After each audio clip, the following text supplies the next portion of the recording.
before we get on to today's class, maybe I'll just give over a brief of what we saw yesterday, so that a small recap would be helpful for you guys to recollect things. We were talking about. mm, this particular session was concerned to learn few things about the concepts of data warehouse and getting some hands-on on the SQL part. So as I was telling, data warehouse is nothing but we took a real life example of having a supermarket and then trying to correlate with how this works in the with respect to the data. So as we saw, so in rather like having a physical storage of a supermarket, so we have all this data related with the particular supermarket getting saved on a database. I mean that's where we called it data warehouse. It would be like we have all subject, I mean all the data with respect to that particular entity or the company would get saved on to a warehouse. And then we were talking about what are the characteristics of a data warehouse. Like it is non-volatile because we will not remove the data once it comes into data warehouse. Time variant, when we see time variant, it is going to be like over a period of time we are going to have the data saved on the data warehouse. And subject oriented in the sense, so data would be separate data across different subjects gets oriented, are collected in from different heterogeneous databases into our data warehouse. So we were talking all those characteristics and all those stuffs.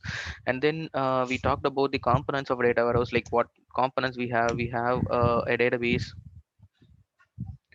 Hold on, let me check. We had okay. So we had a database as well. We had an ETL tool, and then we had something called a reporting tool. All this were components of the database. So if all these were the components of the data warehouse. So we had to fetch the data from our data source, for which an ETL tool will be used. From there, we pull the data, and then we have them on a staging layer or a operational data store. So from there we do all our transformations, and then we do our data dump into our data warehouse. That's what we saw yesterday. And then we saw about data marts, which is nothing but a typical collection of a particular subject separated in a physical in a logical schema, so that it becomes easy for our reporting use cases to get it solved. Or people who would like to understand only the subject related information, maybe they can query that particular data mart and then they can move forward. So irrespective of so I was like telling data marts would have the retention of the data or retention of the data would in data marts would be little less when compared to the data warehouse, because data warehouse it stores all the history of the records, whereas data marts was going to have the use case of the reporting or the operational use cases getting solved. So if at all the data is not available in the data mart, people if at all there was a need, they can directly query the data warehouse and then get the data. But in general, querying the data warehouse is not preferable, because you will have the data which is across all the history, so that in general they will not prefer to move to data warehouse for our queries. Okay, so this is what we saw yesterday, and today I'll talk. I mean, this is what we saw yesterday. Might be today we'll move forward. We'll talk about. I mean, it's going to be a kind of what to say, it's going to be kind of terminologies which I'm going to talk today. So this could help you guys to know very well about how tables in the data mart or a data warehouse would look like, what are fact tables or dimensions, and we'll learn about all those stuffs. And then towards the end of the day, I'll just move on to Oracle, and then we'll have some hands-on, or I'll see if time permits for a hands-on, or else tomorrow and day after tomorrow we'll have an entirely hands-on on the Oracle part. That's the agenda which I have for the next 2 days. Uh, all right, because I would like, I mean, rather than moving into hands-on quickly, it's good if you guys could know the terminologies very well, so that it becomes very easy for you guys when you went into the big data world. So, Vifan would like talk like OLAP and all those. So you should know what is a OLAP. So that's the reason I'm pushing this session as well, in terms of giving you ideas on the concepts of data warehouse, as well as a few items on the SQL. All right. So does that sound good, team? Yes, Raj. All right. Okay. Fine. All right. So let me. Let's put it this way. Okay. So I was telling you people yesterday, we are sourcing data from many stores here. Okay. So when I say store, I mean let's say we take an example of an online or a supermarket store. Okay. So let me just create one slide here.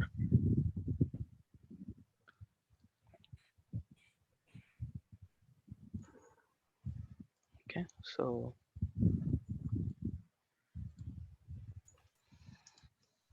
okay, fine. So yesterday, I was telling you people we are going to source data from source. I mean, I was telling you guys that we are going to source data from the data source, and then we are going to do some ETL, and then we are going to push into data warehouse. Is what I was telling you yesterday. I didn't talk about how data comes here.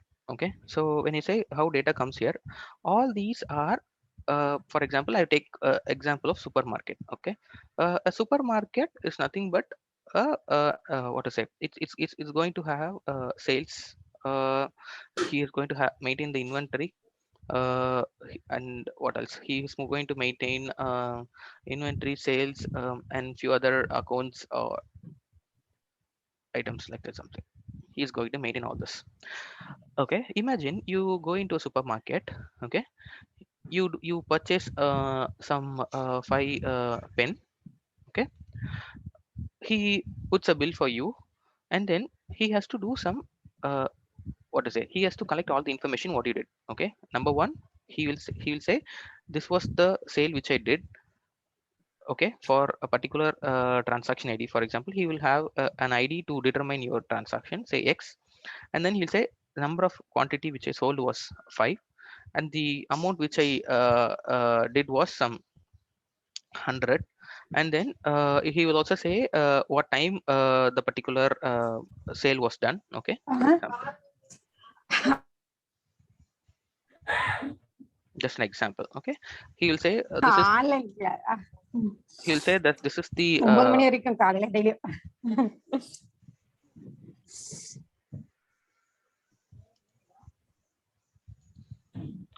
okay. So this is the amount, this is the sale which he did, and then this will be one record which he has to maintain somewhere, right? Because at end of the day, this is the information which is going to be consumed by my ETL process through a staging layer, and then it is going to come into my DW. This is what is going to done. But where is this record getting saved? Correct. Where is this getting? Where is this particular data which he enters is getting saved? It is also going to save in some database. Correct. I was telling you a simple example, like we are saving the data in an Excel spreadsheet or a CSV or an Access database. Consider we are working on a enterprise environment where we are going to save all this data not in Excel. We are going to save all this in a database. Correct. When I say database, it is going to be again an RDBMS database which can handle all this, right? So if, and think this way, imagine the same data. I mean, we have in, I am buying 5 pens now, and imagine some other user, say Pata, is also buying 10 pens at the same time.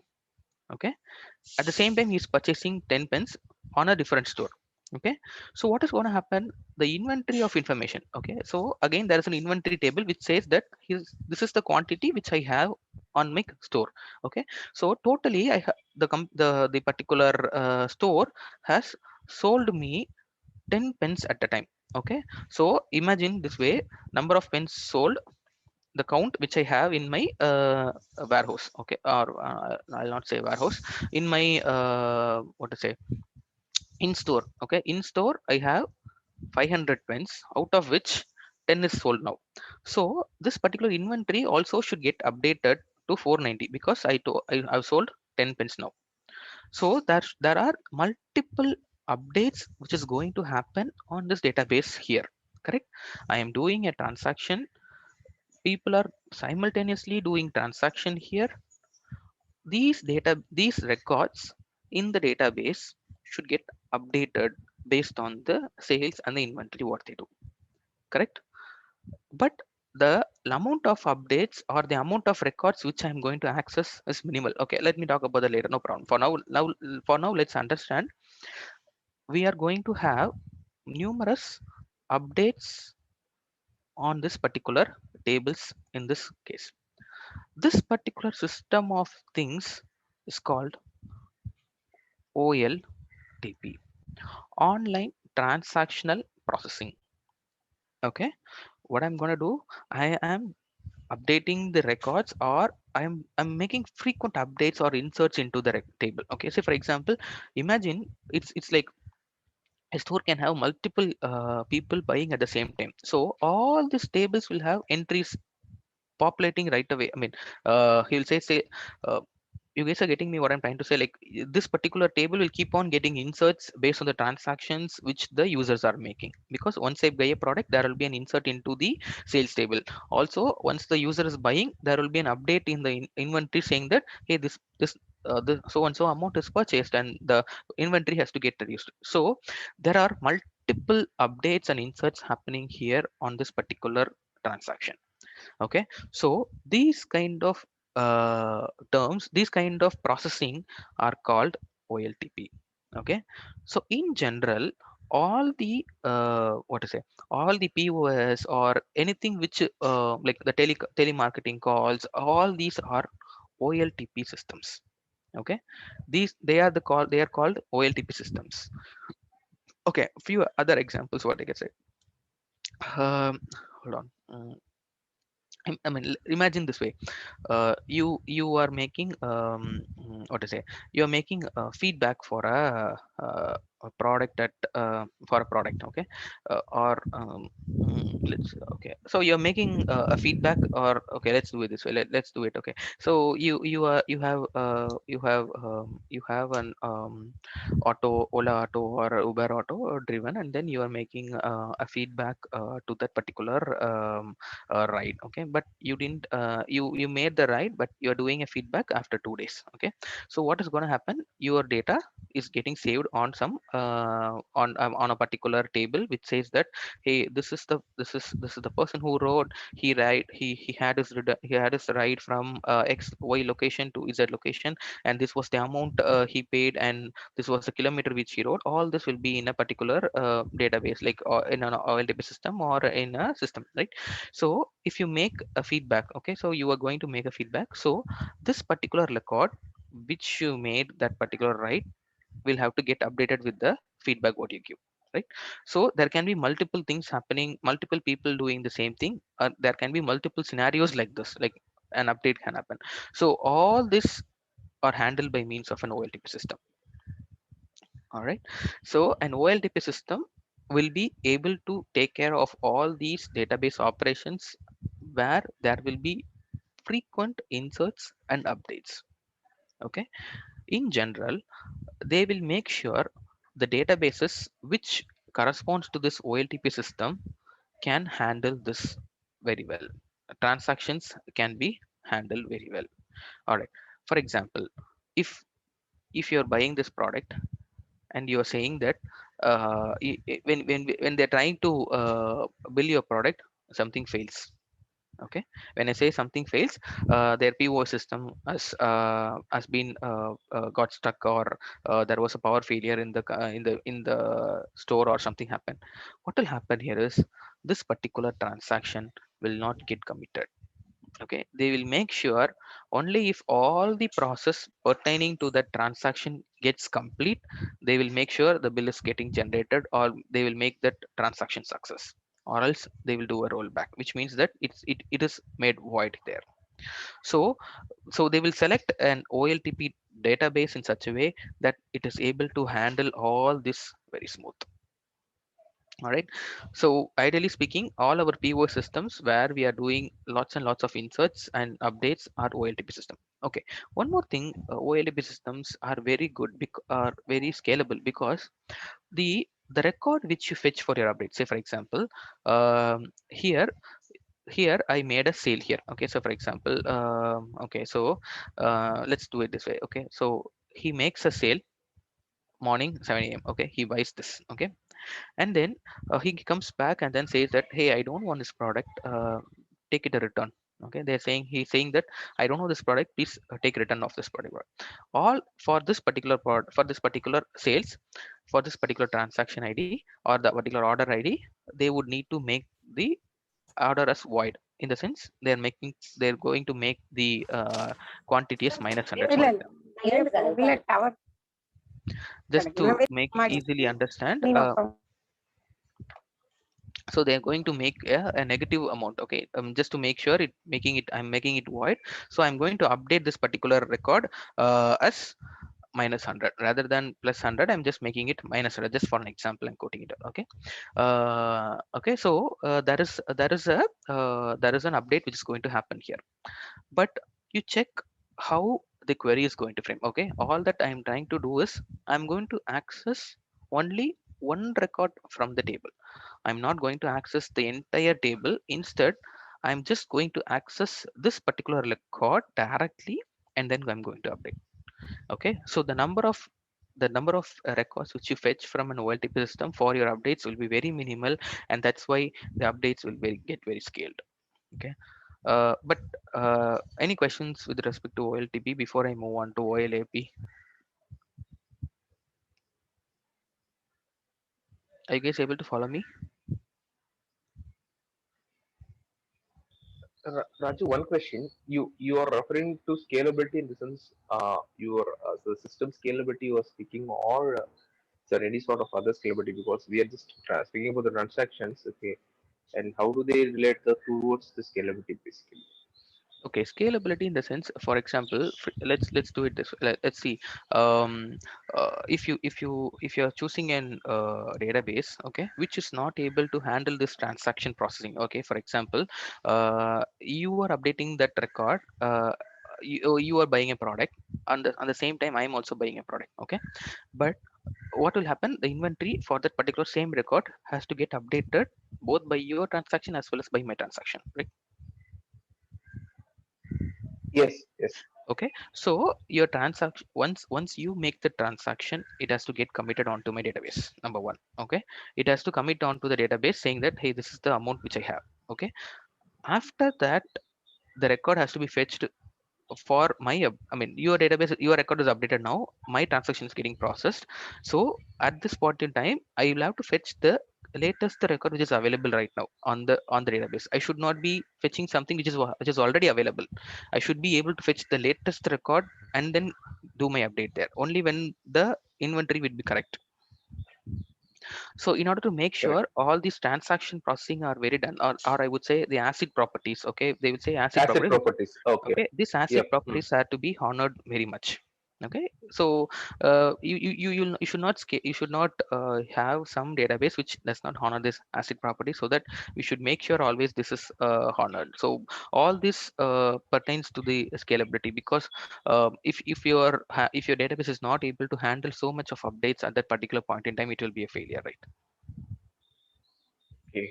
Okay. Because there are few properties like the undo table space and all those has to be taken care, because if there is a rollback which is going to happen, all this transaction has to get rolled back.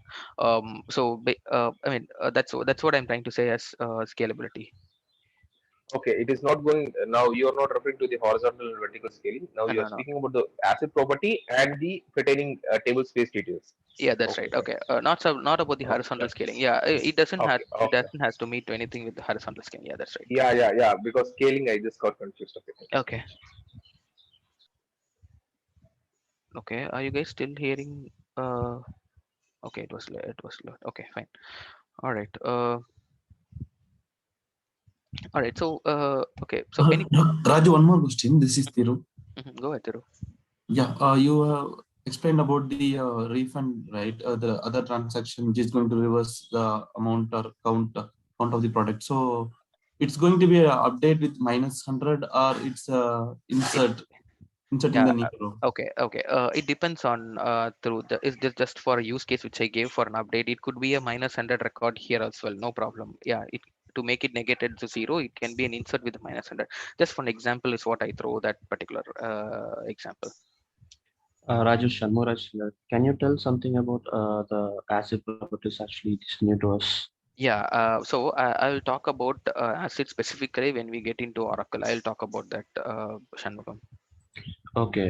Thanks. Yeah, there is a separate. I mean, it would take some time if I talk about acid now. I'll specifically talk about this acid properties. Okay, fine then. Mm, yep. All right. All right, let me move on then. Okay, so now that so let me see here. High volume of transactions. Okay, OLTP system is a fast processing. Okay, and one more thing which I wanted to. Okay, this is normalized data. Okay, I'll talk about normalization as well. Many tables who bought X is what we have. Okay, this is all corresponding to OLTP. Okay, so let me quickly give a brief about normalized data. Okay, so when we have these okay, let me not talk now about normalized data, but I will just have this as an action item for me. I'll talk about once we talk about fact data and dimension, I'll talk about normalized as well. Okay, so I'll take that later. Okay, so now let me just try to give you an overview about OLAP processing. Okay, so as I was saying, it is transactional processing, online transactional processing. Here it is online analytical processing. Okay, okay, so here OLAP corresponds to online analytical processing. Okay, when I say analytical processing, okay, let's see. Okay, so let me add one more slide. Okay, so let's talk about overlap here. Okay, online analytical processing. As the name says, analytical processing, so all that I am going to do here is querying on top of something to get some analytics out of it, right? So imagine our source has pushed the data through. We have done some ETL and then we have brought into a data warehouse, and then we have refreshing something called the data marts. Okay, dmarts. That's what we say. We are refreshing all our data on the data marts. Okay. Now there are operational reports which is running on top of this data marts, and there is a data science team who is going to run some analytics out of it. Okay, so when I say analytics out of it, say consider you are having running a ABC supermarket. Here you are trying to understand you I mean you because as you are running a supermarket, you should also do some analytics out of it, because you would like to understand what was the product which was highly sold, or what was the product which gave me high sales. Okay, high sales. Okay, or which particular line, which particular product type, or which particular product type I am lagging in. Okay, or over a period of time, how many customers visited my supermarket, or just these are few examples which I'm quoting out. Okay, these can be few analytics which you can drive, right? So if at all you would if you are running some supermarket, you would like to do some analysis, right? So it irrespective, for example, what was our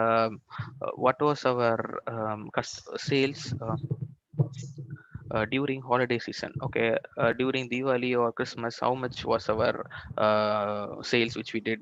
Were we able to accommodate all the necessities of our customers? All these can be analytics which they can do for enhancing their supermarket, like enhancing the operations of a supermarket. They will have to run through all this, right? So in order to get all this data, they cannot query the OLTP system, right? So OLTP system is, is going to have a data saved in time, which will have few updates on this happening. Okay, and then OLTP system will also what to say, the retention will also be very less when compared to the OLAP system. Okay, so what we are going to do here is we are going to directly either query the data warehouse or our marts for this kind of analysis. Correct. Think this way: if at all I need to understand over a period of time how many customers, which means that I am going to scroll across or query across multiple years of data. Say for example, I'm running 10 years of my supermarket, so I would like to understand how many customers over a period of time have come. Okay, so am I growing? How? I mean, I just trying to understand what's the percentage which I'm growing year over year. Okay, so all this cannot be queried on a OLTP system. I will have to query on my data mart or on my data warehouse. Okay, if my data mart is going to hold some 5 years of data, and if my 5 years of customers is more than enough, I can directly query my data marts for this use case. Okay, so I will have to run my query against the entire table. When I say entire table, I will have to scroll or read across the entire table to get this data, or get this data retrieved, correct? Because I'm doing a count, okay, over a period of time. So I would have to scan across the entire table, get these data retrieved. So these queries are going to, these analytical queries are going to run a longer time. Okay, systems which support this are called OLAP system. Okay, so my the queries which I'm going to run on my data marts are going to be OLAP, so online analytical processing. So the queries which I'm going to run on my data warehouse are OLAP system. Okay, so are these two are my OLAP system.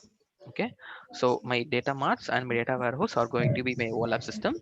The POS machines, or the computers which get all your data, or which is going to collect all the information which you buy on a supermarket, or the OLTP system. Okay, ideally, to be more simple, the source systems are going to be OLTP system, and my warehouse is going to be OLAP system. Simple. Okay, so lots and lots of updates on top of this operational systems where we do all this. The updates are going to be very minimal on my OLAP system. It's going to be pure inserts, which I'm going to maintain all the history of information. So it is going to be OLAP system. So in OLAP system, the records which is getting updated will be very minimal. So there will be no use cases which takes care of this uh, updates here. Okay, so that's more about having OLAP. Okay, let's see. So as you see, OLAP system, uh, high volume of data. Yeah, the number of records which we are going to query on top of this is going to be very high. The queries are going to run slow. Yeah, where when compared to OLTP system, the queries are going to run very slow. And denormalized, we'll talk about this later. Okay, fewer tables. Okay, so these two correlate to each other. I'll talk about this. Okay, and then see how many people bought X. Okay, these are few examples of online analytical. Okay, how many people brought this product, or so these kind of analytical queries are these kind of analytical questions are done on top of your data warehouse here. And that's where I would say these systems are OLAP systems, whereas your source system is an old OLTP system. Any questions at this point in time?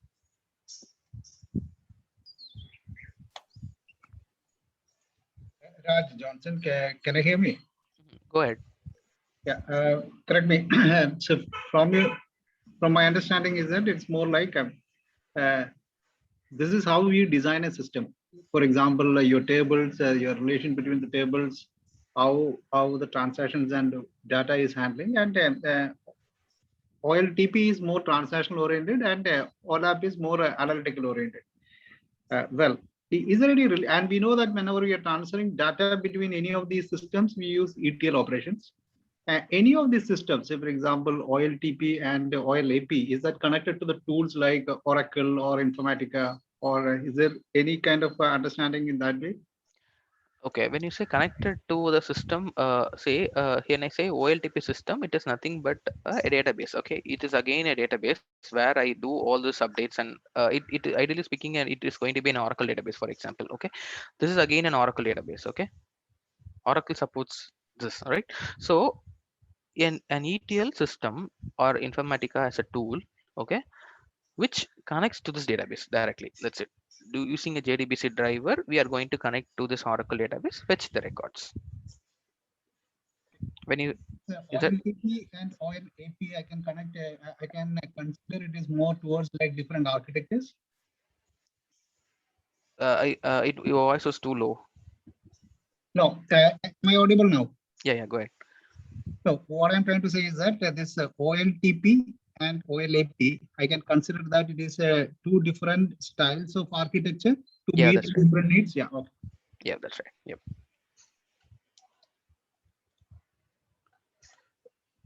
Yes. So in general, all our source systems where we do a lots and lots of transaction to answer Srimadi's question. So OLTP always comes before ETL process. In general, all our source systems will be OLTP. So where we fetch data from, this will all mostly be an OLTP system where they do these updates. Okay, consider this way. For example, you are doing an e-commerce transaction. Again, that is an OLTP system that will get recorded into an OLTP database from where we get the data. So in general, most probably all our source systems will be OLTP systems. All right, so let me just quickly move on. Okay, so let's okay, here when we talk about data warehouse, okay, so we should talk about how the data all right. So as I was talking to you people, like I was saying that uh, we have tables where which does all this is what I was talking. Okay, so I was plainly talking about tables, right? So in order to organize the data very well, easily, so what the data warehouse concept says here is like, so you have something called a fact table and a dimension table. Okay. Okay, this they have something called fact and a dimension. Okay, let's first talk about dimension. Okay. Okay, so all the data with respect to, if at all the data corresponds to a qualitative information. Okay, so qualitative, all the qualitative information about a particular product or a particular entity can be categorized as a dimension. Okay, say for example, you have let's say again with the supermarket example. Okay, so here you when you get into the supermarket, the first time when you get into supermarket, they will get some information about yourself. Okay, they will ask you the name, might be the mobile number, and the area which you belong to, just an example. Okay, so this is for their reference, saying that, hey, this is the customer so and so mobile number and so area. Okay, they will have this information saved, right? Ideally this would have happened to everyone, so they would get collect all this information from you so that they can have your information saved. Okay, so I am collecting few information about this particular customer, and these information are qualitative information. This talks about my this particular name, mobile number, area, or qualitative information about the customer. So all these are called dimensions. Okay, they call something called dimensions. Okay, or for example, other location, like, there could be a table called location, or there could be a table called region. All this information which we have pertain, which has the qualitative information, are called dimension tables. Okay, all the transactions which you do are quantitative information.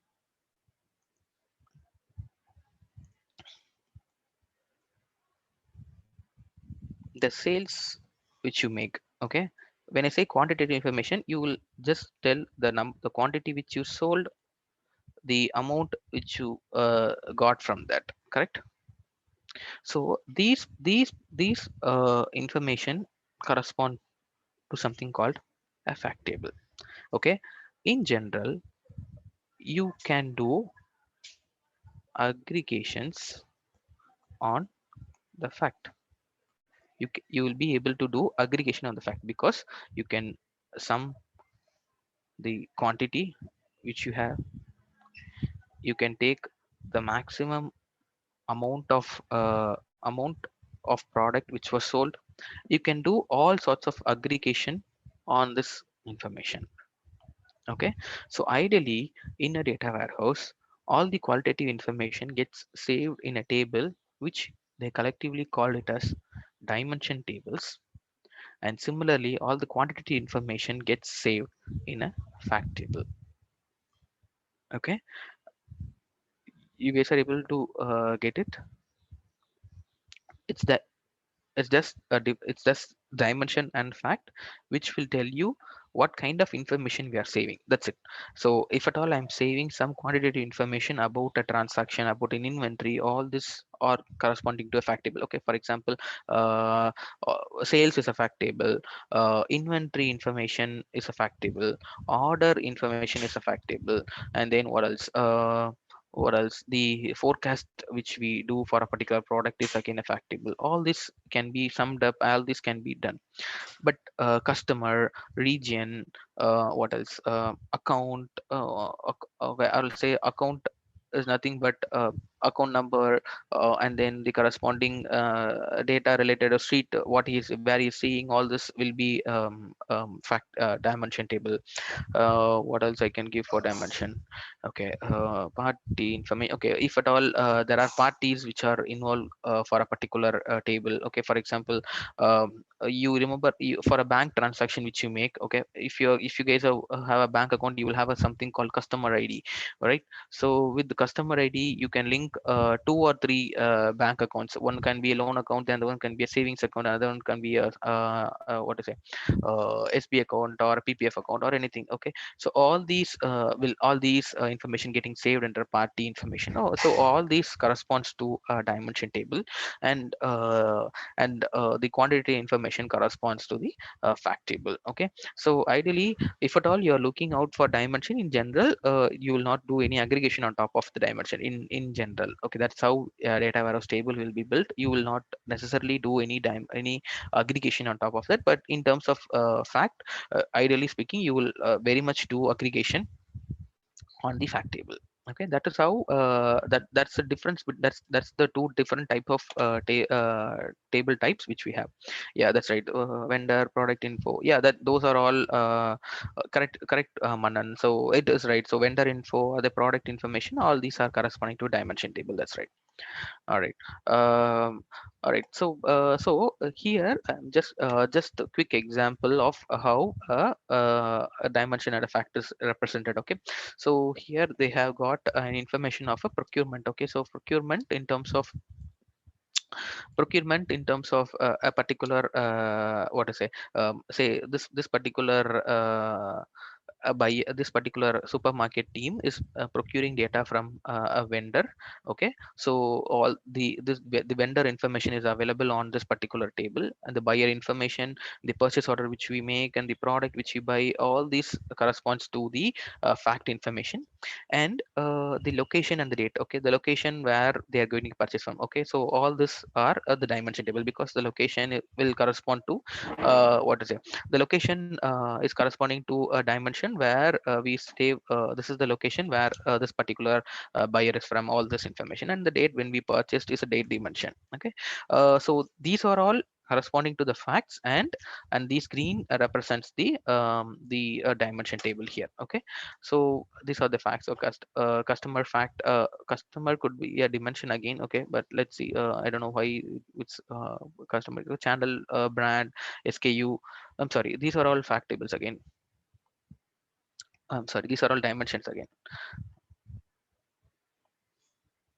Okay, so these are all again dimensions, and this is the fact table. Okay, so there are few dimension tables which is common to both of these facts, and that's the location and the date here. Okay, so SKUs are nothing but what particular product they correspond to, and what band or channel they are buying from.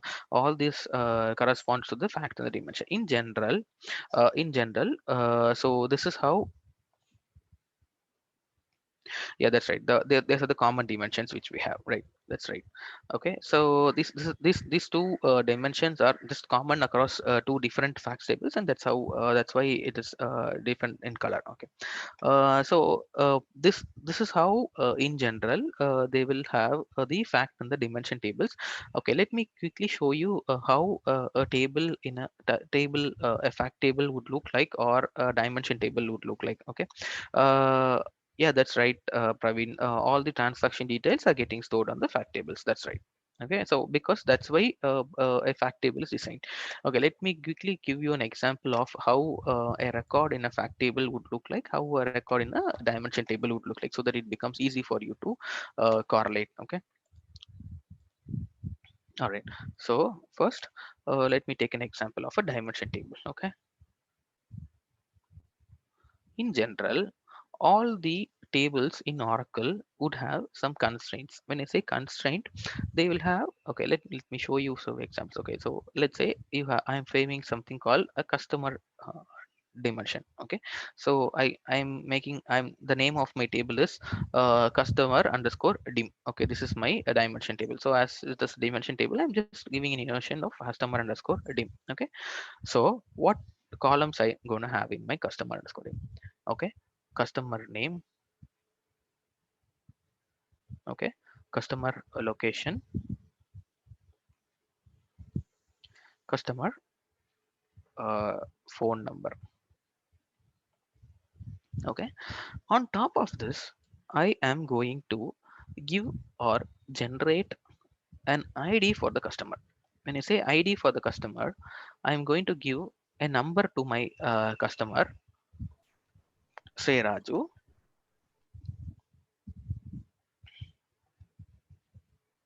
Okay, something like this.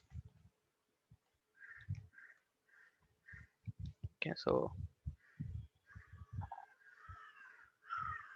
okay, something like this. Okay, so this is how my dimension table would look like. So when I am inserting data into my customer dimension, I will frame a number for my for this particular customer. Okay, so because there can be same Raju who can be available from a separate location, Mumbai.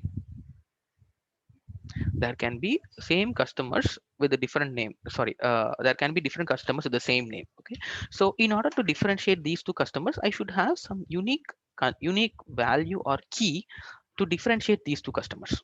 That's why I say it is a customer ID. So he will have a new customer ID generated. So this is how a dimension table would look like, to make sure this is my primary key. When I say primary key, this key will be unique for each of the customers. So ideally speaking, there will be one record for each customer here in my table. Okay, I mean, just giving just an example. When we talk about data warehouse, it will be different. I'll talk about that as well, but for now let's try to understand that there will be a unique key which differentiates each users or each customers to make them uniquely identified. So all these, this is the number which is called a primary key. Just know the understanding that it's a primary key. I'll talk about this primary key when we get into Oracle. So just making sure its unique key for each customer, so that we identify this. Okay, this is how a dimension table would look like. Okay, any questions here?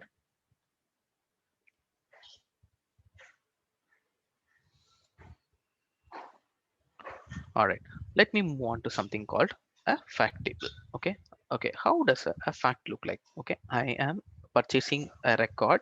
I'm sorry, I'm purchasing a product. Okay, so I should have a table where I put in all my transaction details. Okay, I am going to call it as store underscore fact. Just for example, I'm just saying store underscore or okay, or let's say transaction underscore fact. Okay, all the transaction which I make, transaction fact is my table where I'm going to stay. Okay, how does my transaction fact would look like? Okay, let's see. Okay, so I would need to have a key or okay, let's say a transaction ID.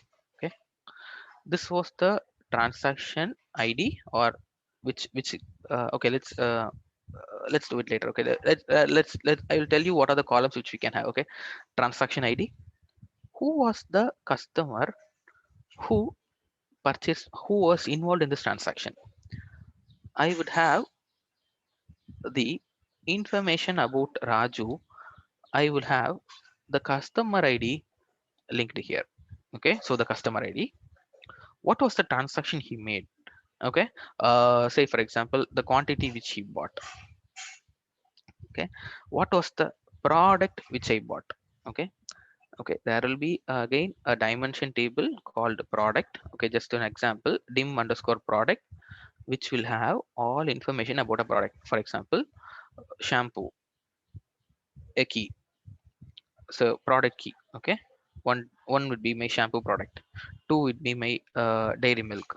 Okay, three would be my Reynolds pen, something like that. So he bought a dairy milk chocolate. The amount of amount he bought was one, and the amount he paid was 50 rupees. Okay, so this is how my fact table would look like. There can be multiple information. I'm just making it more simple, saying that this is the customer who bought this particular product called this particular dairy milk. Two, this is the transaction ID for this particular transaction. Okay, so ideally I would not save the product information or the name of the product in my fact table. I will just give a relation saying that, hey, this is the key with which you can go check the product table for the name of the product. This is the key with which you can see, go and get the customer name from the customer table. So my fact table would be all based on keys.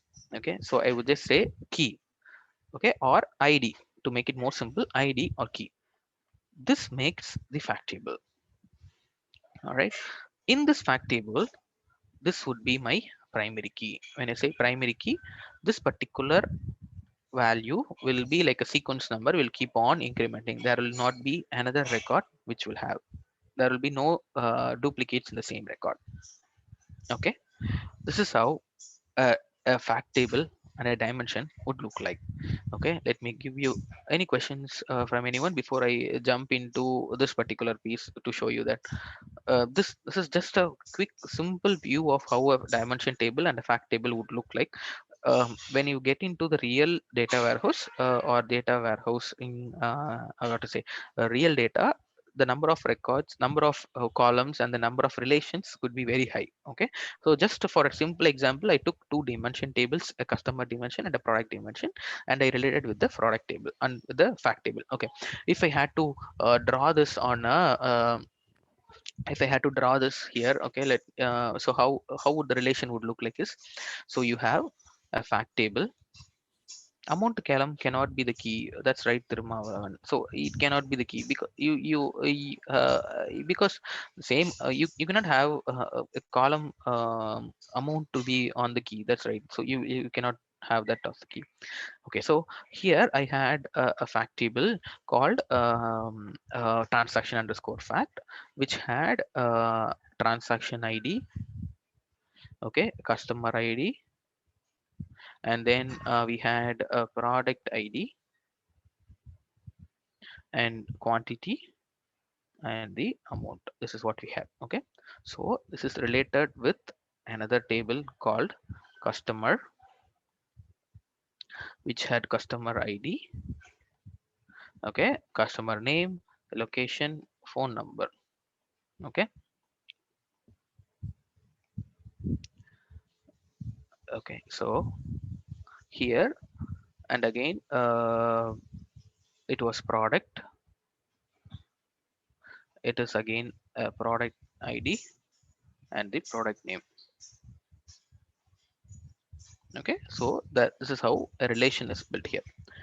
Okay, to answer Trinath's question, these facts and the dimensions are also a part of OLTP. Yes, they are also, they can be a part of the OLTP as well, also on top of your data warehouse also. Your data warehouse also maintains this particular relation, right? Because it's not necessary that you need all this in a single view. Okay, but you can design your data warehouse in such a way that you maintain this as a separate dimension table and as a fact table.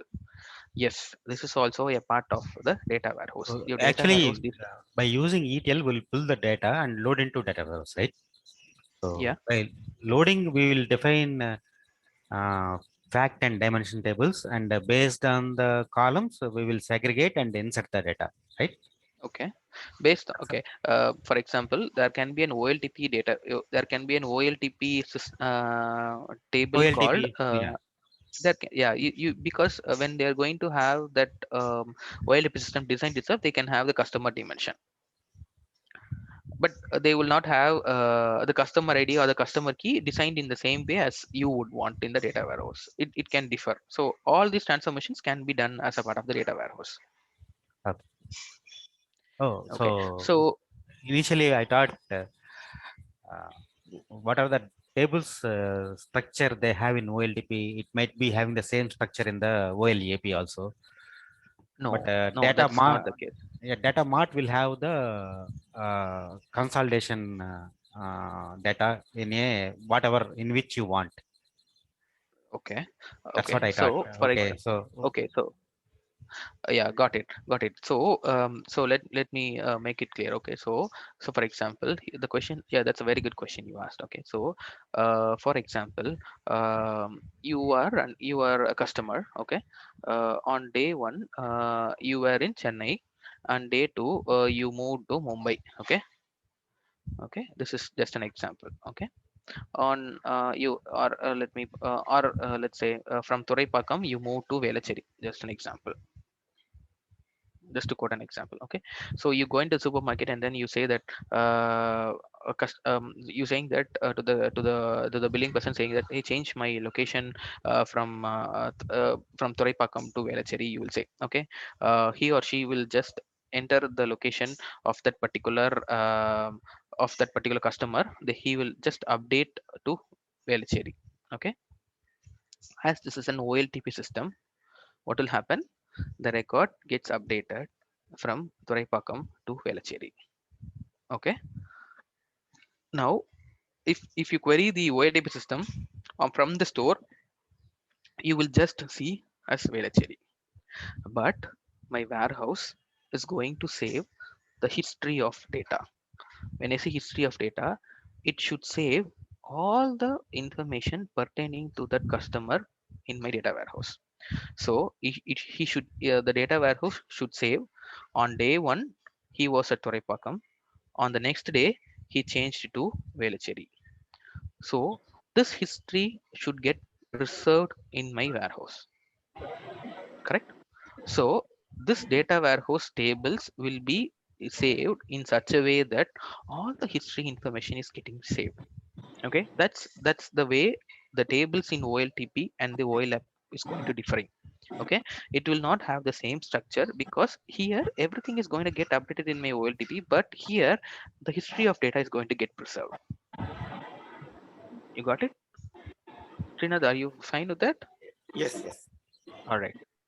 Okay, so to answer Kirtana's question, when a transaction is made, how and where it is separated and stored into, okay, when a transaction is made, where and how and where it is separated and stored into, okay, when a transaction is made, okay, I couldn't understand your question. Is it on the OLTP system you're asking, Kirtana?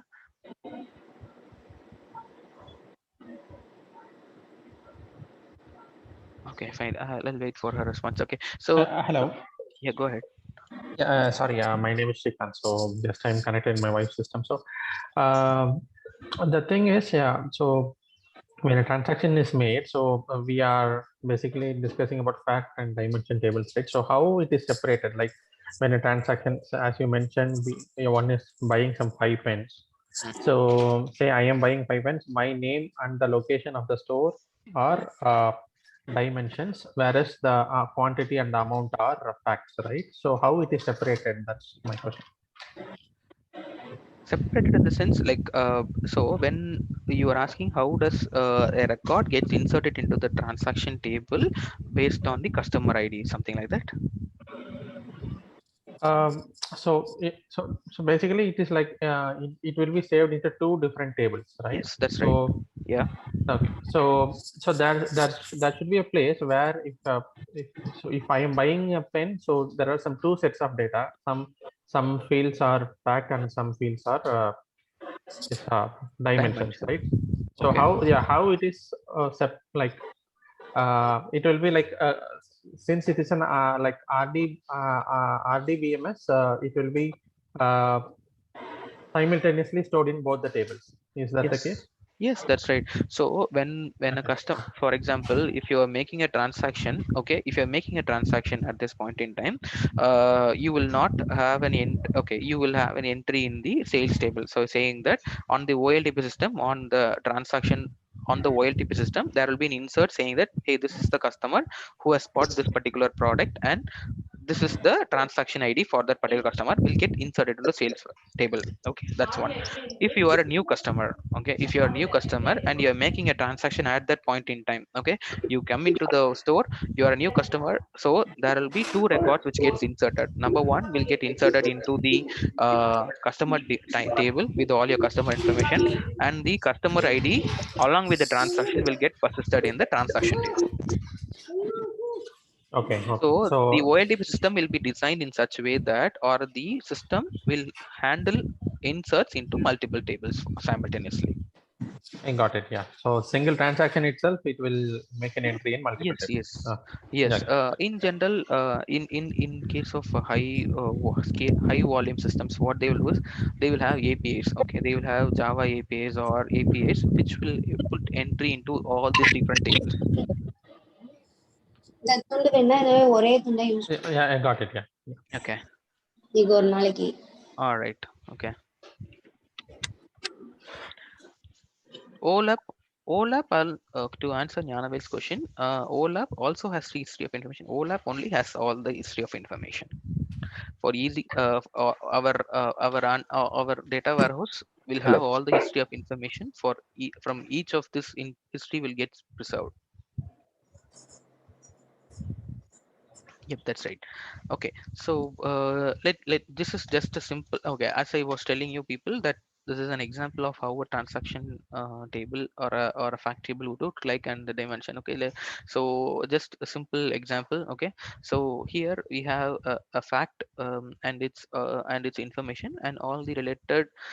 See here, all these are key based. Okay, so the bill date and the salesperson ID who did that, and the date in which he did the transaction, the customer key and the market key, and sales representation key, and product key, order key, and all these are in terms of keys which is getting stored in the fact table, and the corresponding key information gets saved on the or all on the dimension table. This is how a relation in a fact and a dimension would look like. Okay, so in general, fact table would be all based on keys, and the corresponding key information would be available on the dimension table. Okay, so this is how a warehouse table would look like, or a warehouse would be designed in this fashion.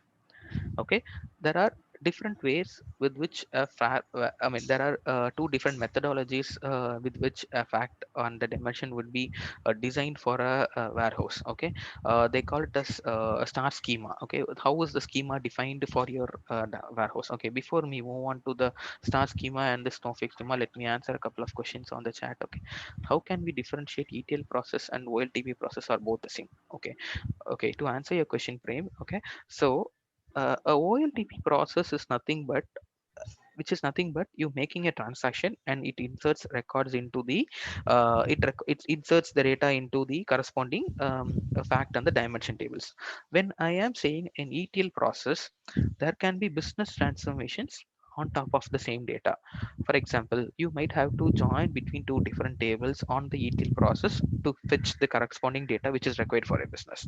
All those joins or the lookups which you do on or under the ETL process, whereas the OLTP process or just it's just an insert or an update which we happen on the OLTP. All those business transformations will happen on the ETL side from the staging to the data warehouse population. That's where the ETL process and the OLTP process are different. OLTP does not have the history here. Okay, it does not maintain the history, it just updates the record. It will have only the latest record for you to get fetched.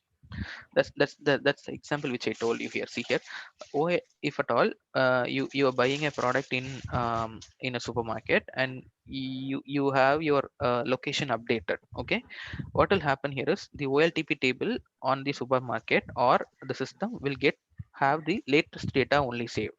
Okay, so the record gets updated directly from Thoraipakkam to Velachery.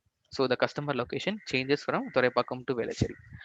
But in OLAP or in our data warehouse, you will have both the records maintained. Okay, it will say that, hey, this was the date till which this was the date till the customer was in Thoraipakkam, and this is where when he changed from Thoraipakkam to Velachery. All those history with respect to that particular customer will get maintained in our warehouse, whereas an OLTP system will not have that information saved.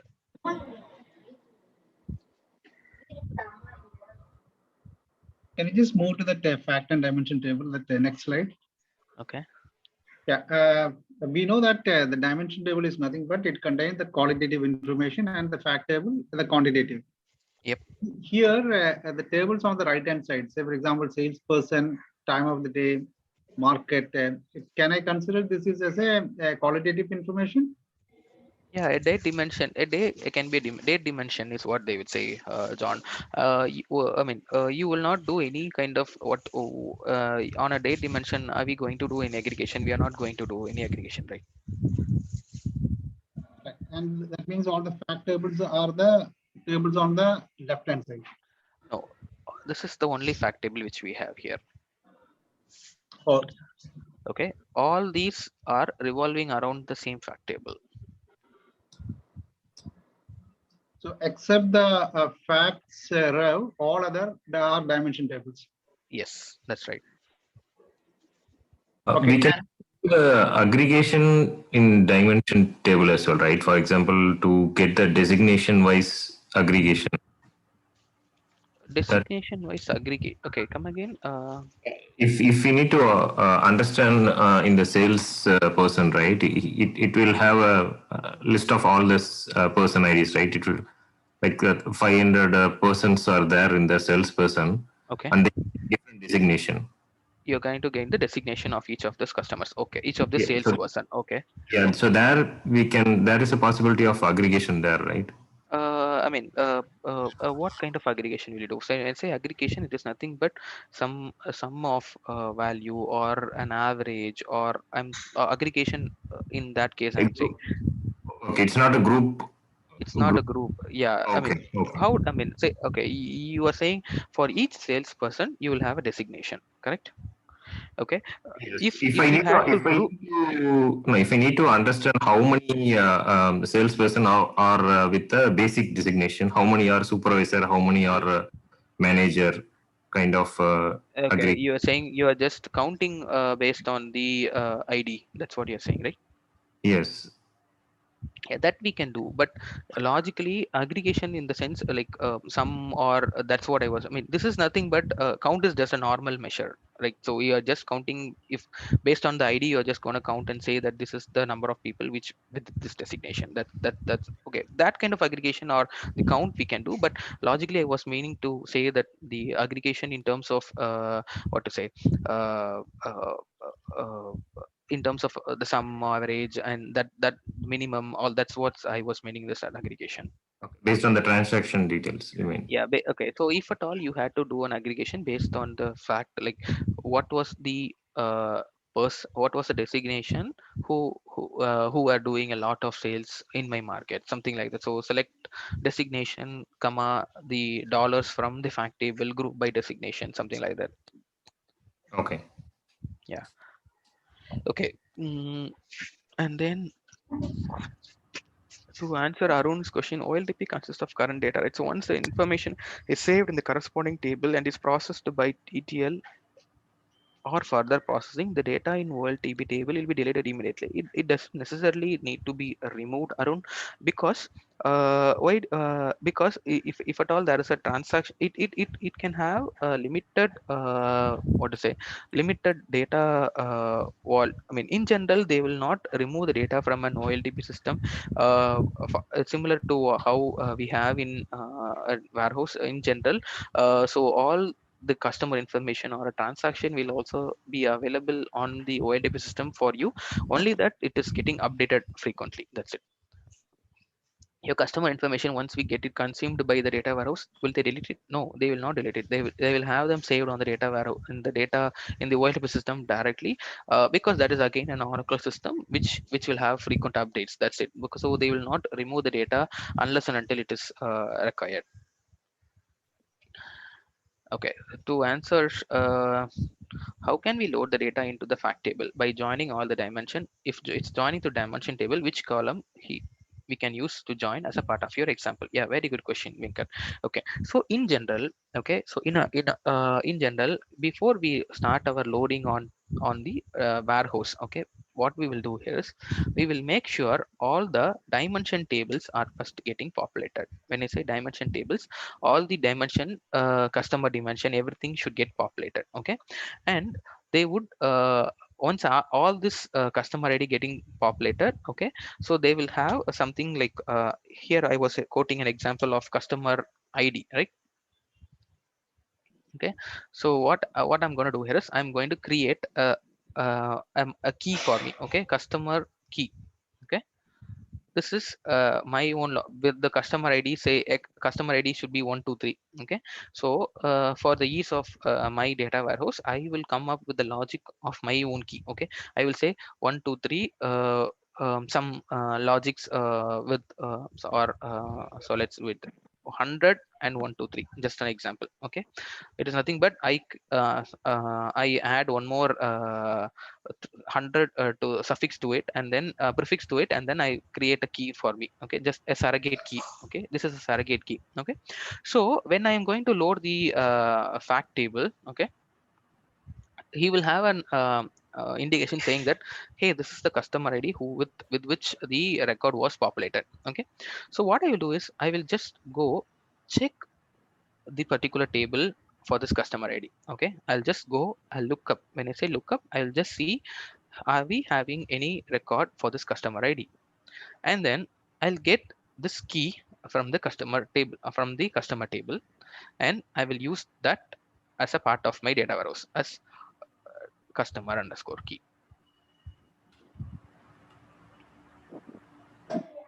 Okay, so this is how I join. I can join based on customer ID and customer ID, and then get the corresponding key for my fact tables.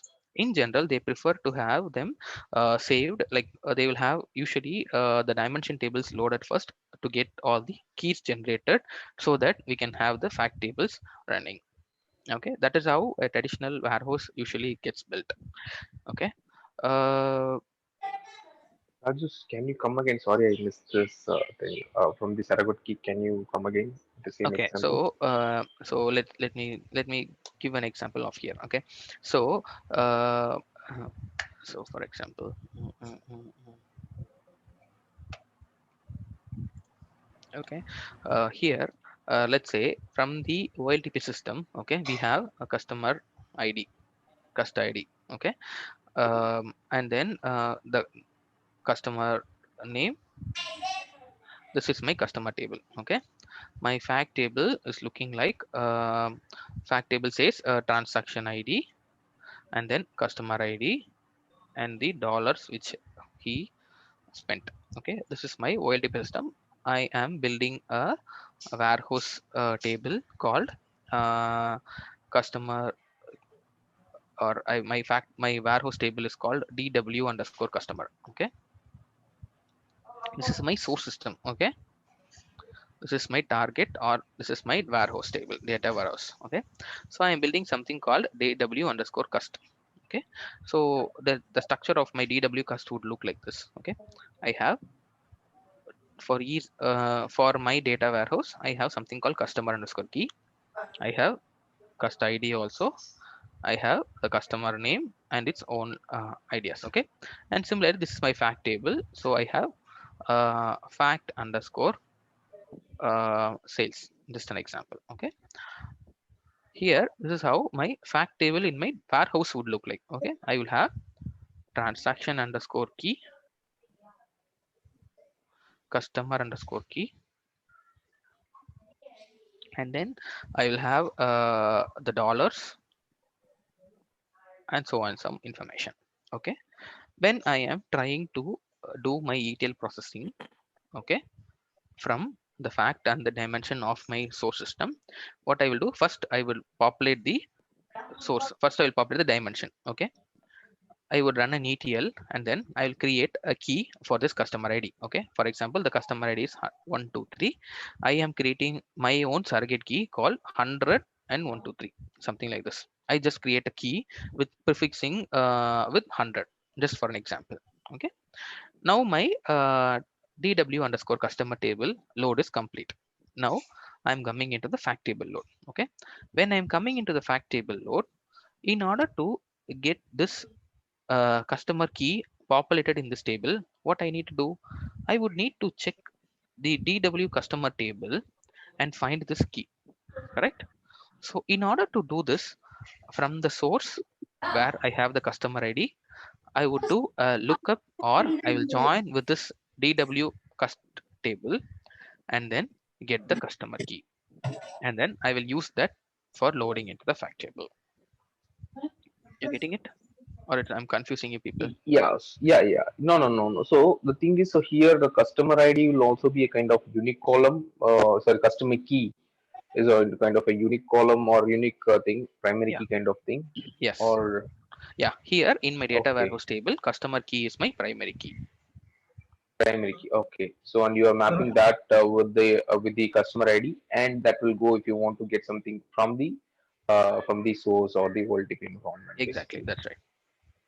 Okay. Okay. If you look at Thank you it so in that much. way, all the dimension tables, you have all the primary keys, and the fact table, you'll have the foreign keys. Is Foreign that key. the way? Yeah, exactly. That's right. You will have a foreign key relationship within the dimension table. That's right. Also, when you look at, you can see kind of a one-to-many relation. So, say for example, one part will be coming on the dimensional side, and many will comes on the fact side. Many coming on the fact side, I couldn't understand. Say for example, if I'm looking at my customer table, I have a unique customer ID. Mhm. When I look at the customer ID in my fact side, I may have many number of records. Yes, that's right.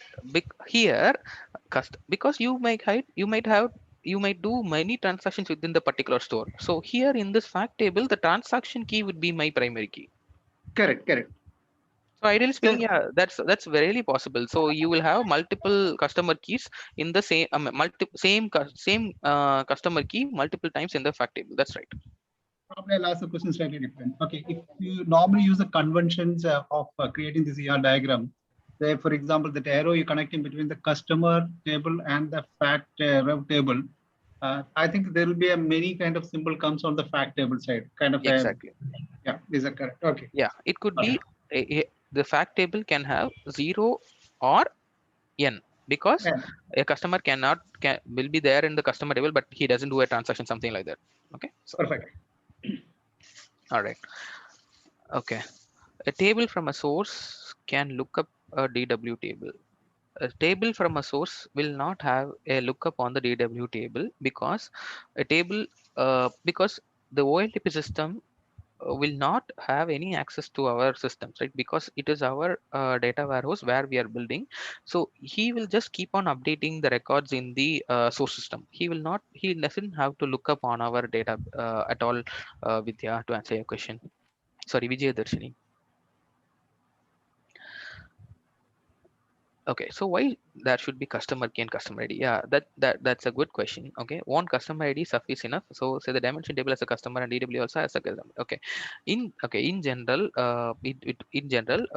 as a practice, they will have in general, as a practice, we, or as a system, we usually have both the natural ID as well as the key also. Okay, that's how I made. But in general, it's not necessary that you have the customer key or the surrogate key frame. You can use the customer ID as a joint relationship between your fact and the dimension. That can also suffice. Yes, very good question. Kirti, that's where we are coming to. Okay, maybe know how both historical and information or data are maintained in dimension tables as they're changing over time. Yeah, we are going to typically see that, Kirti. The next topic is about that only. So we have something called slowly changing dimensions. That's what we are going to see. Okay. Yeah, very good question. Okay, so if we have, okay, I list a few questions. Let's see. How can we do? Okay, if you want to are you guys seeing the chat also on my screen? Are you guys seeing the chat window on my screen? No, No, Raju. we are not. Oh, you're not seeing. Okay. Okay, I'm just reading the chat.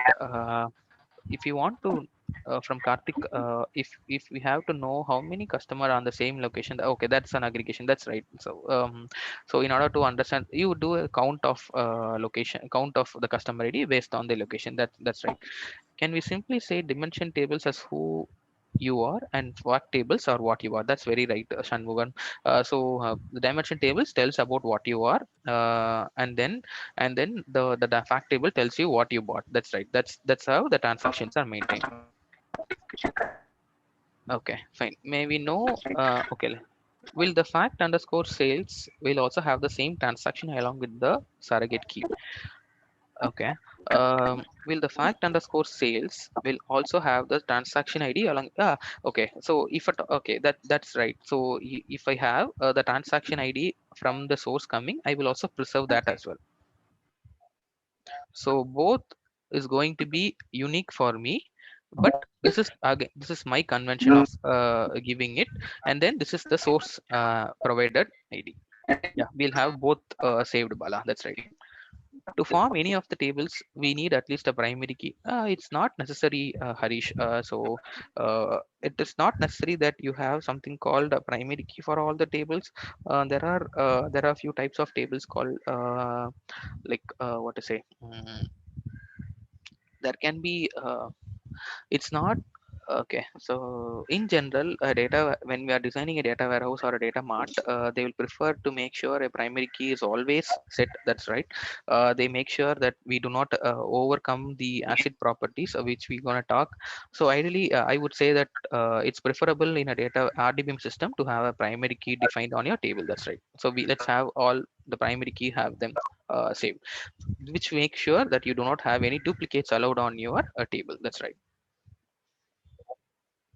All right, so let me just move on. Okay, so these are we talked about fact and dimensions and all those stuffs. Okay, so let's move on to the model of data warehouse. In general, there are two types of schema. Okay, this is how they define a data warehouse. Okay, so they'll say what type of schema does your data warehouse handle, or what is your schema of a data warehouse. You can specifically tell them that there are two types of schema. One is called a star schema, and then one is called a snowflake schema. Okay, what is a star schema and what is a snowflake schema is what I'm gonna see. Okay, uh, Yeah.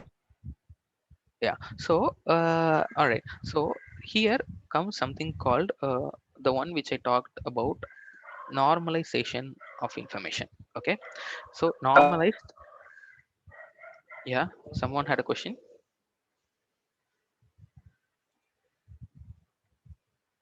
All right, so this is where we talked about normalization and denormalization. Okay, what is normalization? Okay, so normalization is nothing but, okay, let me just add one more slide so that it becomes,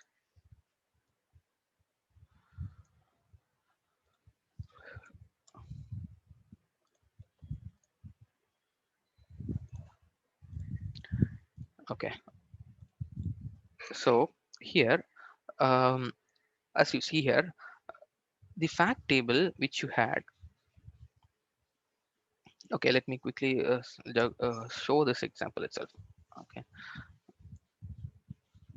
okay, so the fact table which you saw here had all these information as keys.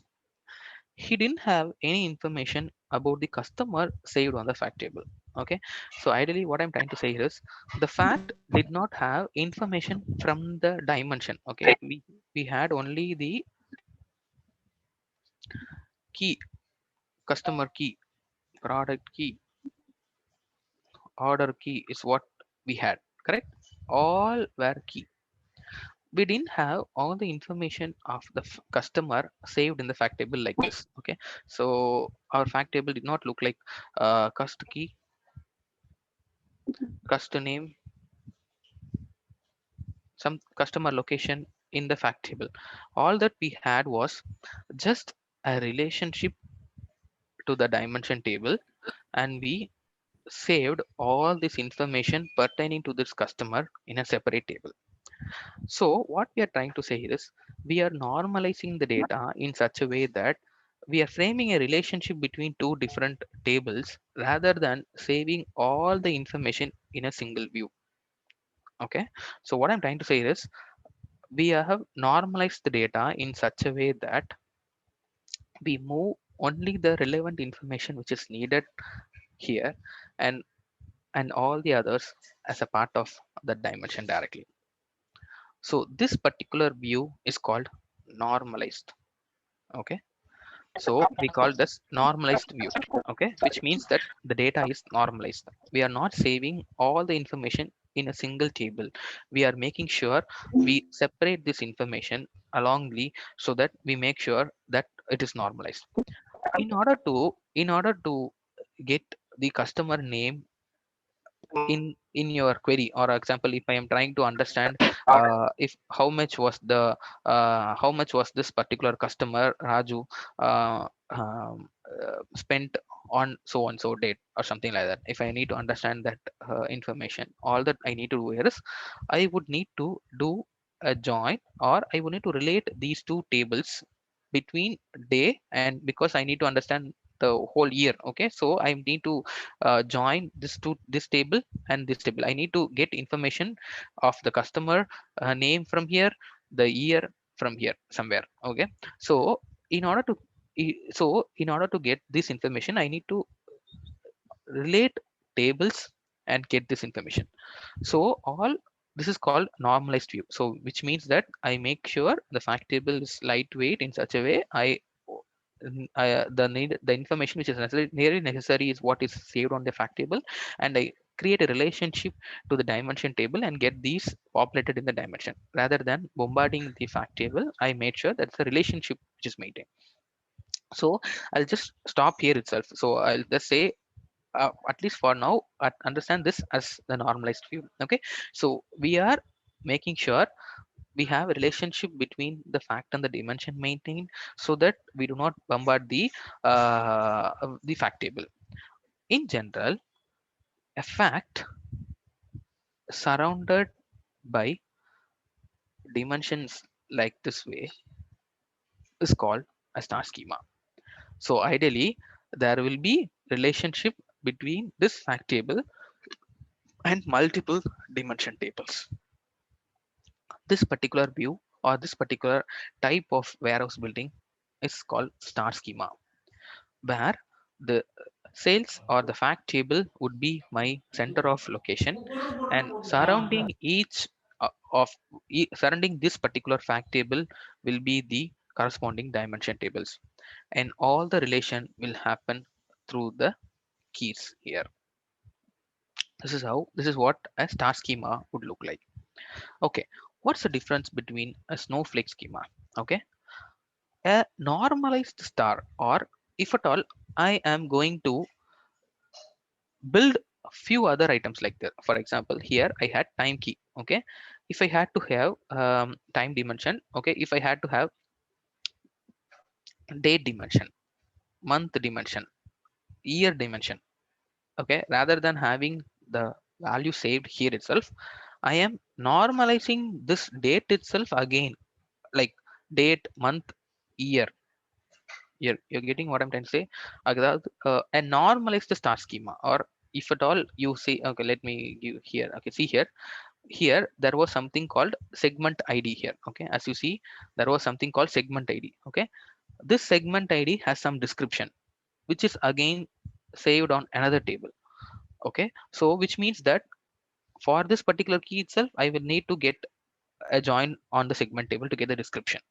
So similarly, for example, if at all I need something called product ID, and then the description alone saved somewhere. Okay, similarly here, so a normalized star schema, or a higher version or more normalization on the star would be a snowflake schema.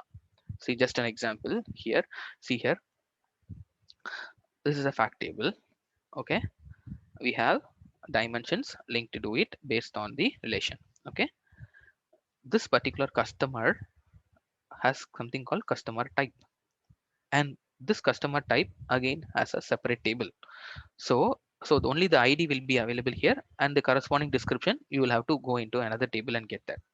So ideally speaking, if I am normalizing the star to create more relation here and here, it becomes a snowflake schema.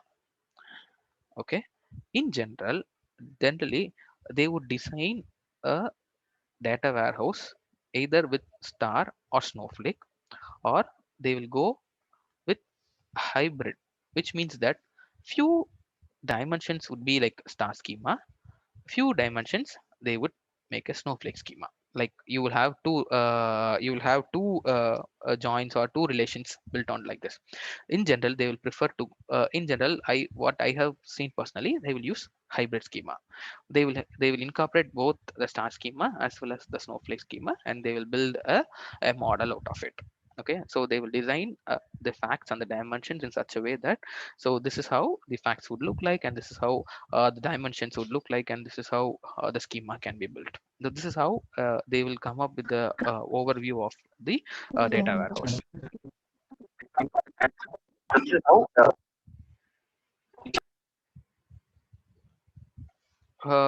Venkat, you had some other question. You had question.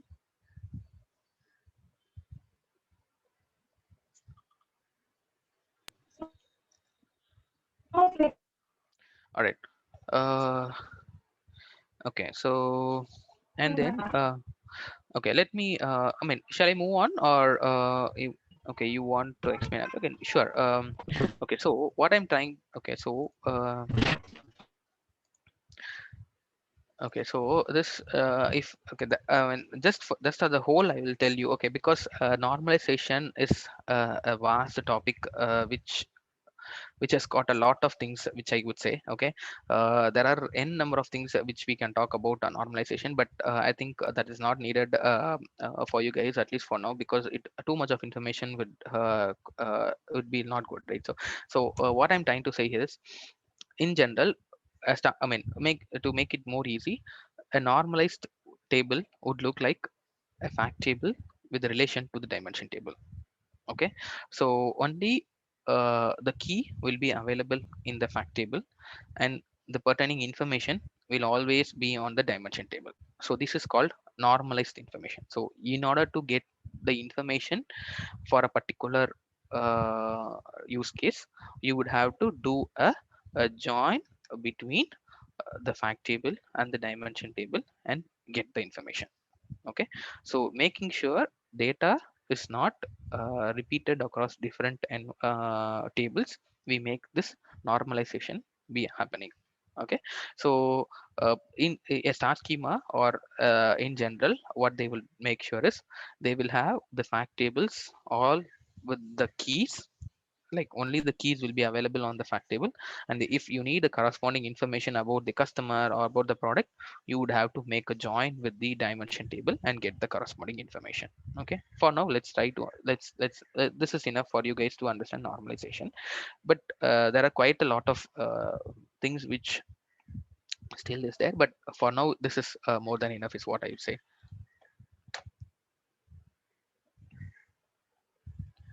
First, is it a concept of, yeah, that's right, Rina. Like the primary key would be the time key, and it will be a foreign key in the fact table. That's right, that's the concept from foreign key and the primary key. To answer Venkatesh question, dollar in amount value, can we maintain this in the dimension? Okay, so for example, this dimension would have an information about the product. All right, so you mean to say what is the value for that particular product, or is that what you're trying to say? For example, a dairy milk is costed 50 rupees. That can go into the dimension. Yeah, that's right, that can. Yeah, we can have them maintained saying that this is the amount for that particular product in the dimension table. Yeah, that can be maintained. That's right.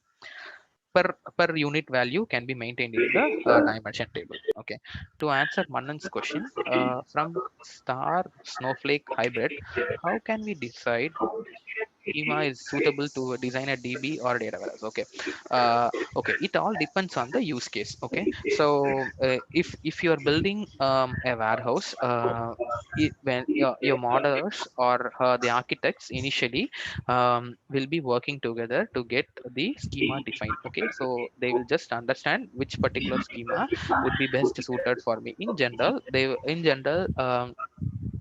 prefer to go with uh, yeah, so yeah, they will prefer to have the with the star schema started, and then based on each of the entities, if at all there is a snowflake needed for that particular entity, they will do that relation. Yep, it depends on the use case, I would say, Himanan, for you. Okay, so for Prakash, Snowflake is an extension of star schema. That's right. Snowflake is an extension of star schema, which is highly normalized, which means that in order to access an information in a Snowflake schema, you will have to do a lot of joins. To a fact table should have a dimension table join, and if that dimension is again normalized, you will have to do a couple of joins. So you will have to do multiple joins in a Snowflake schema. Can we change star schema to snowflake schema? Yes, you can change that. What all that you need to do here is you would have to have a separate column on which your on which the normalization is going to happen. For example, on day on the first, when we designed this time dimension, might be you would have defined with the time key, and then you can add one more column called year key, date key, and then month key, and then you can have the dimensions here. Yeah, we can do that. That's right. These schema types play a role in OLAP or OLTP or both. Okay, in general, all the OLTP systems, they will make sure they are highly normalized. Okay, because they will make sure all the OLTP systems are highly normalized, so that the updates are going to be very soon and easy for them. Okay, in OLAP systems, okay, in general, for ease of querying and all those stuffs, they will make sure the the normalization is reduced. Okay, they will have a less normalization structure, so that we can have the data easily addressed. Okay, so in general, OLAP systems would be not highly normalized. It should be a denormalized structure. Okay, they will have at least a single join, something like that. Okay, they will not have multiple joints, because the record you are going to fetch from an OLAP system is going to be very high. So in general, they'll prefer to have the OLAP systems to have a denormalized structure. Okay, so that, okay, any example of OLAP systems real time? Okay, all I mean, like this particular supermarket is an example. In its supermarket, the store information what you see is an OLTP system. When it comes to the backend processing of how many customers are we doing, all these are OLAP systems. Okay, what other systems I can give you? Okay, I can think of okay, for example, from the in the Medicare world, on the in the insurance world, if at all if at all the doctor visits, or think this way, in a hospital you are doing visits to the hospital, all these visits will be OLTP system. And then the information which you save on the warehouse, like when was the visit which we made last, or how many visits you made over a period of time, all this could be an OLAP system. Yeah, yeah, again, fetching 3 or 6 month bank statement. Yep, that's a OLAP system. Yeah, and okay, so here in the bank statement, okay, okay, you should under and the front end which you are facing on a bank system is an OLTP system, because your value with your balance has to get updated every time. So that's an OLTP system. So all the front end systems which you maintain generally will be OLTP system. Yep. But in the case of bank statement, yeah, that you are going to fetch all the transactions which you did for a particular 3 or 6 months. Yeah, you will have to query the entire table to get the bank statement fetched. That's right. All right. All right. So shall I move on? Are you guys able to follow me?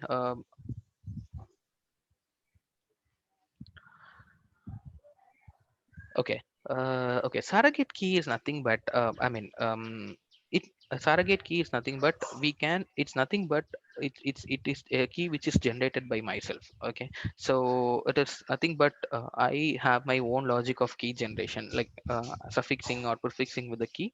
That's what I meant a surrogate key. Okay. So it could be a sequence number, or it could be anything which we with which we determine the surrogate key. Okay.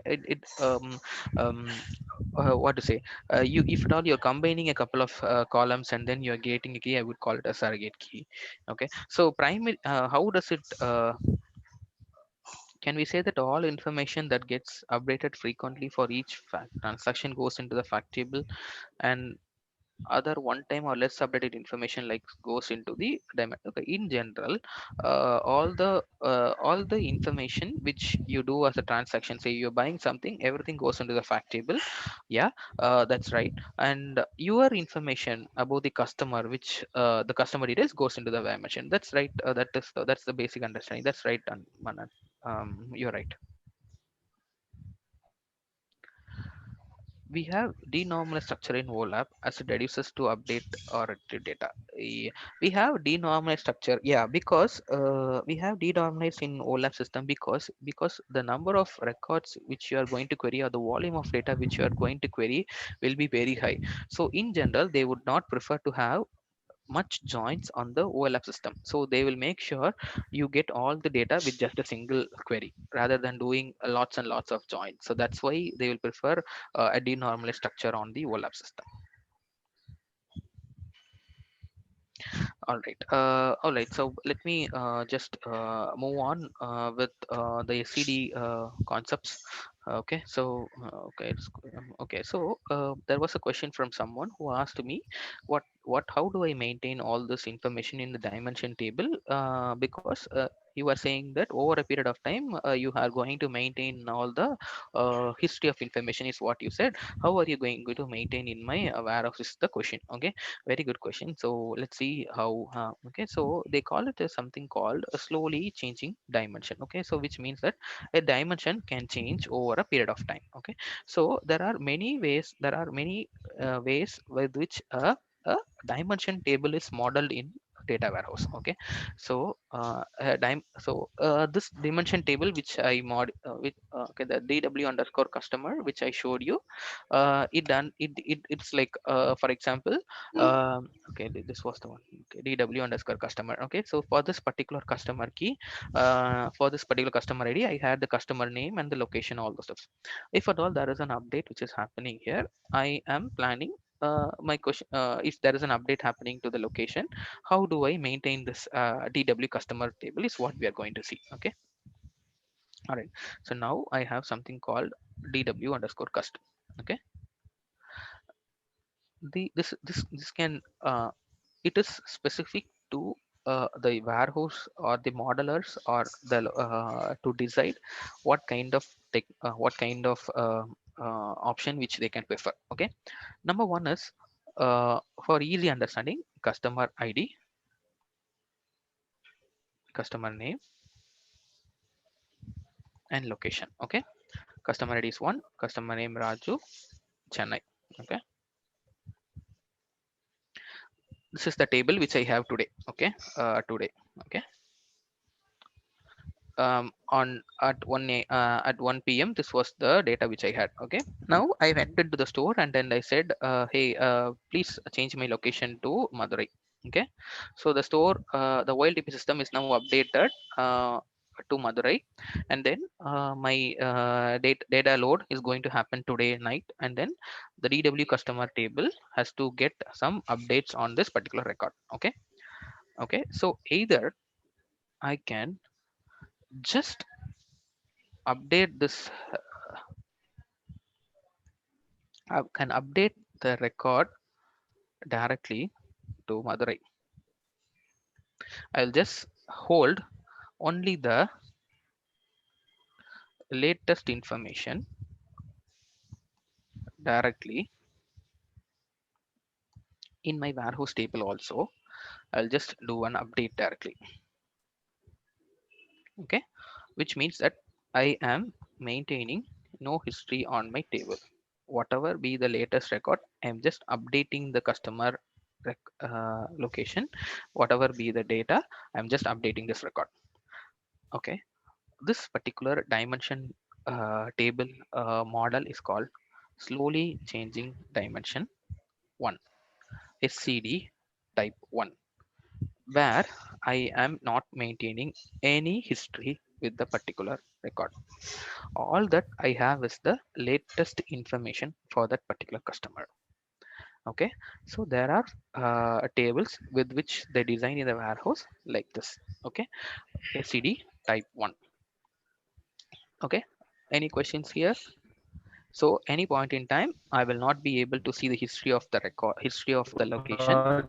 One small query. Yeah, go ahead. Yeah. Hey, voice is breaking, my dear.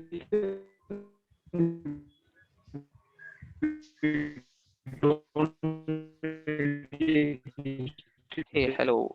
Your voice is too breaking. We couldn't clear hear you. We don't need any history table, correct? Hello, can you please repeat your question? We lost you, my dear.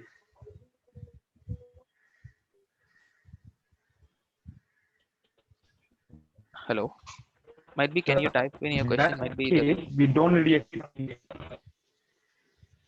Is I'm it clear sorry. now? Are you able to? Okay. I think it's lagging. I feel so.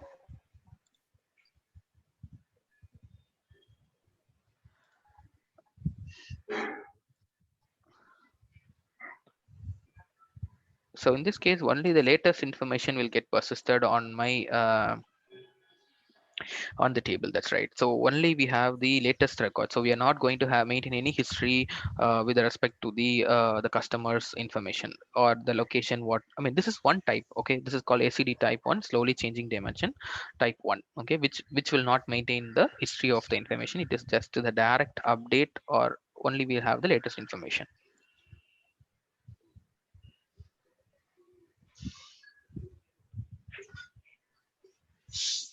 Okay, let's wait for him.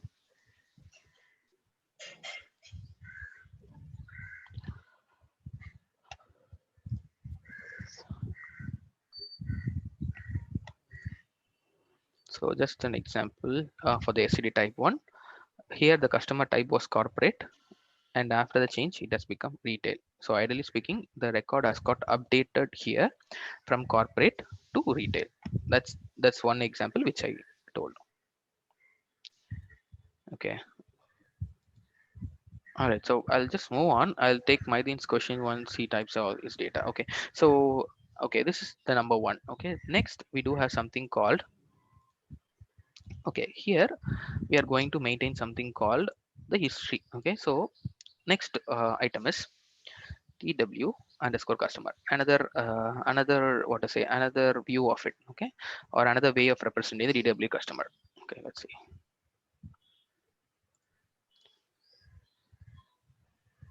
No, SCD does not come under OLTP because it is all on the data warehouse part. Because all OLTP systems will be updatable. They will make sure they have only the latest record maintained. They will make sure they update the record. They will not have maintain the history of things. Okay, so next comes there is another way of representing this customer ID, customer name, and then a location. Okay, this is how the table would look like on day 1. Okay, they will have one more column called effective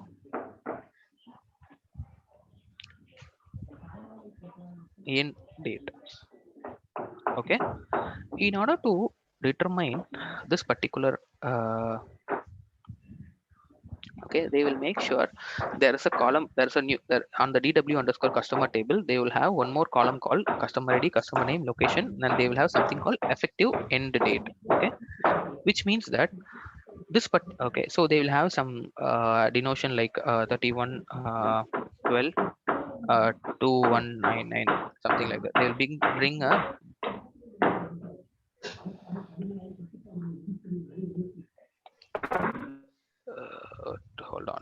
just mute a few people. Okay, so you have the effective end date, which will say this particular record, which means that on day one they will have the effective end date as some bigger value. Okay, so when they are going to query the customer table, okay, DW customer table, they will query in order to get the latest record. They will say select star from DW customer, where uh, the customer ID equal to 1, and they will have one more filter on the effective end date. They will have effective end date equal to this 2199 date. Okay, they will have one more filter.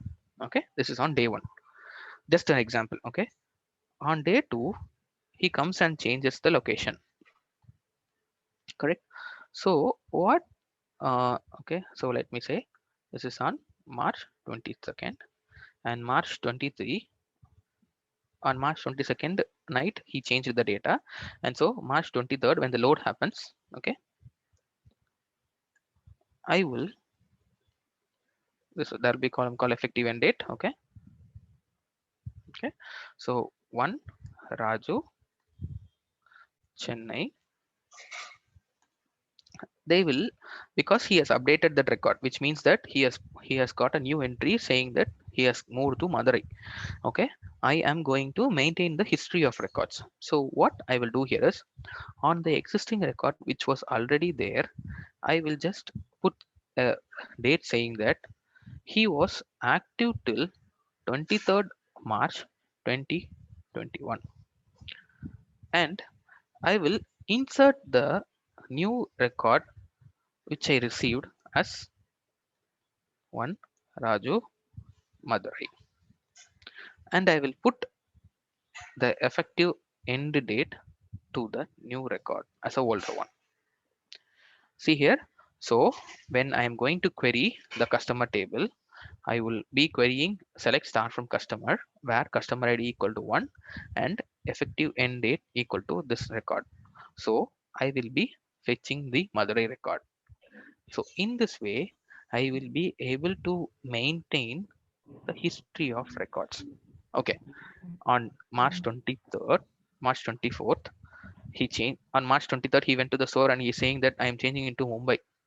Okay, so now what is going to happen on March 24th data, when you're going to see 1 Raju Chennai 23rd data, 1 Raju Madurai 24/03 2021, and there will be one more record for Raju with Mumbai with 31/12/2199.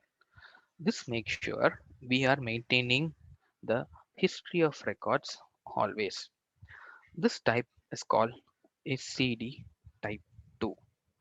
Here we are maintaining all the history of that particular record. It is not limited to any number. We are maintaining the history of records in our table. So our ETL will, for the dimension tables, would be tailored or stitched in such a way that we do this kind of loads. This way we are maintaining all the information about the dimensions in this table. Okay, there are many ways of implementing. Okay, so they will have, I mean, just for easy understanding, I just used effective end date and then used this. Okay, they will have start date, end date, and then they will have current flag. Okay, they will also have current flag as Y. Okay, so it all depends on the way we can implement. So for example, they will, if at all with the flag notation, I can say them that like I'll make this flag as N, and then I'll make this as Y. So on day 3 it would be like N Y, something like that. So it all depends on the denotion. Date could be one denotion or it could be a flag denotion. Okay, so in order to identify the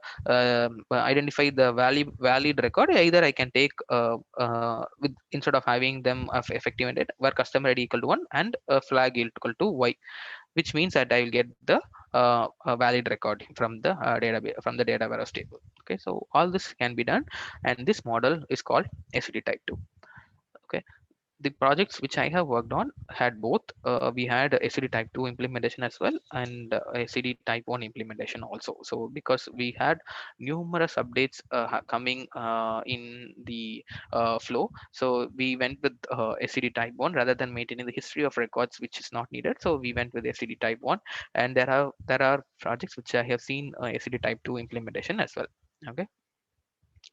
And this I mean, there are many types. Like there is one more concept called SCD type 3. Okay, so SCD type 3 will have instead of, okay, so okay, at least for now, type 1 type 2 is enough for you people. Okay, SCD type 3, what they will do is like, let me that in show you type 3 also. Okay, SCD type 3. Okay, like you saw, customer ID, customer name, location. Okay, they will have something called they will rename this column as current location and original location. Okay, they will have one more column on the table. Okay, current location will say Chennai on the first day. Okay, on day 2, current location will change to Chennai, sorry, Madurai, and the original location will change to Chennai. Okay, on the next day it will become Madurai, it will become Mumbai here.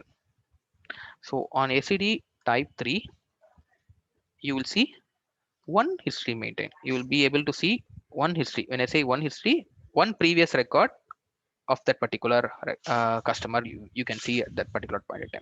So in general, they will not prefer ACD type 3 because it's like introducing a new column with all those things. But if at all a dimension is very rarely changing, it changes very rare, they will go with this implementation, because at least one history is enough for us, because it's going to change very rare. So they generally prefer at that point in time, they prefer to go with ACD type 3. Okay, so what is the difference between type 1 and type 2? Gnanavel. So to answer your question, type 1 does not maintain history. I will have only the latest record. Type 1 will just update the record from Chennai to Madurai. That okay. Whereas in ACD type 2, I will have both the records maintained. Okay, in my DW table, you will have one record for Chennai, there will be another record for Madurai, but the end date or the flag will make sure to understand which is the latest record. That's the primary difference between the type 1 and type 2. Okay, so okay, could you please give me an example of hold on, let me just read Divya's question. So SCD1 is for projects that need no history at all. Yeah, if at all there is a no need of history which is needed for your dimension, yeah, very well you can go with the SCD type 1. Okay, could you please give me an example of an SCD1 and 2 will be used, especially SCD2, considering that it requires maintaining huge volume of data over a period of time? Okay, so if at all you would like to understand for analytical use case, if you would want to understand the behavior of a customer, or if you would like to understand how my customers are moving, I mean, it depends on the use case, I would say. It Based on the use case, if at all there is a need for them to see what history they have maintained over a period of time, that is really needed, or else they would prefer to go with an SCD type 1. It all depends on the use case here, I would say, Janani. To answer Bala Murugan question, this could be a typical example with, okay, it is not necessary, Bala. So for example, a primary key make sure that you do not have any duplicates on your table, correct? So you, in order to make sure your asset properties, which we'll talk tomorrow, is maintained, like in order to make sure we do not have any duplicates in your table, we make the primary key implementation, so that when you're going to insert some other same record, it will be what to say, it will be violated. Okay, on the first ACD type 1, customer ID would be my what to say, my primary key. On the second example of ACD type 2, customer ID along with an effective date can be a kind of a primary key. It could be a composite key with which the primary key can be a list of columns, so that for a particular day, a particular effective end date, or a timestamp, those two combinations could be serve as a primary key.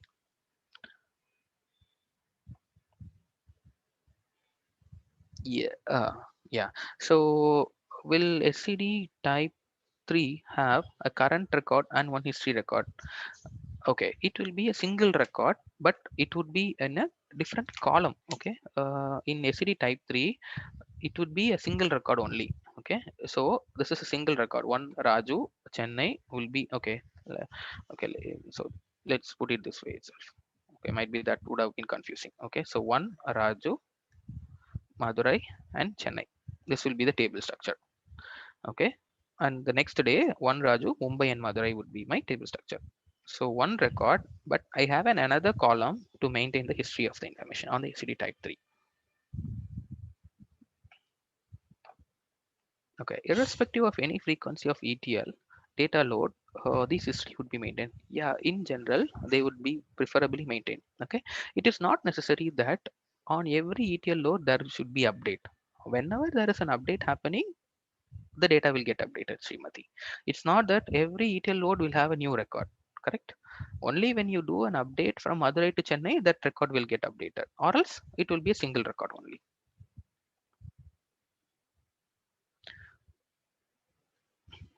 You guys got it? All right. All right, it's more than 9. I think I'll stop for now here. Tomorrow morning, once we can jump directly into the Oracle part, and then we can have some hands-on on Oracle tomorrow right away. Um, okay, are you guys able to follow me? Anything which you guys would like to understand again? Raju, John, am I audible? Yeah, go ahead, John. Yeah, Raju, probably I'll just reconfirm. The slowly changing dimension, we have 3, 1, 2, 3. One will not, say for example, the product price is continuously varying. So in slowly changing dimension 1, the history information will not saved. Yes. And slowly changing dimension 2, I will have, say for example, in a month, if I have 10 changes, all the 10 history of the price will be saved. Yes. And if it is slowly changing dimension 3, SCD 3, I will not have all, but I have only one latest one. Say for example, I may have the original one and the latest one. Is that correct? Yeah, that's right. That's right. That's right, John.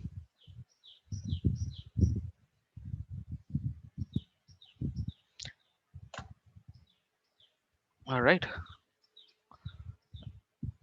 Okay, when shall we get this test to refer the concepts? I sent yesterday the one which with the notes. Might be I'll just send it now with these notes as well, so that before you guys come to the next class, so that you can have a thing. Okay. Okay, sorry, my system got hung. Can you repeat the answer for my question? Are these updates and inserts done directly in DWH? Will it not affect the source table?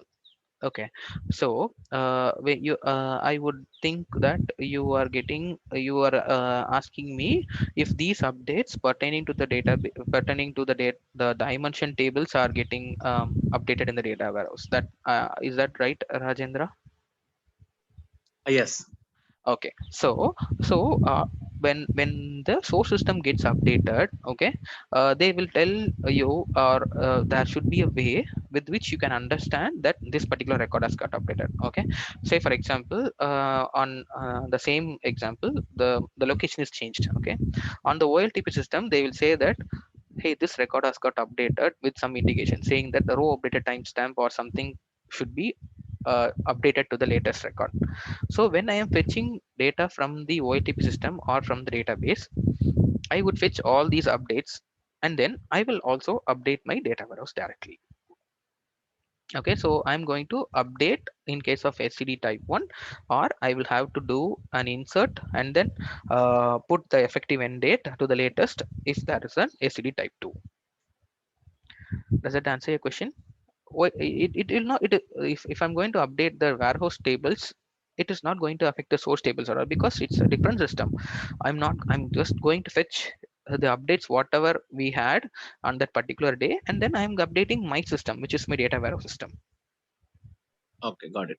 Thanks. Okay, in SCD type 2, we will have the change for many fields, right, in a single transaction. Okay, so okay, in general, for example, now customer location is an example which I gave. Okay, what if the customer phone number has changed? Okay, in those cases also they will have a list of values saying that if these record if in order to maintain the customer history, they will first understand if these attributes have changed. For example, if location has changed, or phone number has changed, or his city has changed, only then I would consider that as an update. They will have a denotion to understand. Okay, they will first find if these columns have changed, I would have to consider that as a new record. I mean, only after if that is the case, only they will do that, or else they will not update that. Suppose 1000 members are visited store once and they have entries in the fact tables. Whatever product they're going to buy, then it will again create an entry in the fact table. That's right. Also, dimension table gets updated for every product along with the amount. Say it's a dimension underscore PDD table. Okay, is it right understanding? I have two in this. Okay, okay. So so for example, to be okay, he is buying a product called dairy milk. Okay, the product price of dairy milk is 50 rupees. Okay, he's buying a product called dairy milk, which is 50 rupees chocolate. Okay, he is buying five dairy milk chocolates. Okay, so the transaction which he is making will have an entry called 250 rupees, because he has got five chocolates which is worth of 50 rupees. That's fine. That is where when the fact table gets an insert and it moves on. Suppose if there is a change in the dairy milk product price, if the dairy milk product has changed from 50 to 60 rupees, that is when there will be a record inserted into the dimension table, and there will be a history maintained in my data warehouse. Correct? To answer your first question, does that answer your question, Thirumavalavan? First question. Yes. Okay, now you got it right. Okay, so now next question. In this case, both tables are getting updated. Okay, in this case, what I would say is, when there is a change in the product price, the dimension table will get updated. When there is a transaction he makes, there is an insert in the transaction table. Okay, in a later day, the same customer visit and purchase the same product. Now fact table will not update as there is. Okay, no, because it's a new transaction, right? So he is making a transaction at a newer point in time. So ideally speaking, there will be a new record which gets inserted for that particular day, for that particular customer, for that particular product. So ideally speaking, generally fact tables, they will not make an insert update. They will have inserts always with the transaction ID as the primary key. Does it answer your question? Yes. All Yes, right. Raju. Okay, great. Okay, I think we are already crossed a lot of time. I think it's time for people to get connected to their offices. Might be. I'll just take a pass here. Might be. You guys go through these slides. Just reach me back tomorrow morning. Might be we can do one more round of recap on all these concepts, and then we can take it forward from there.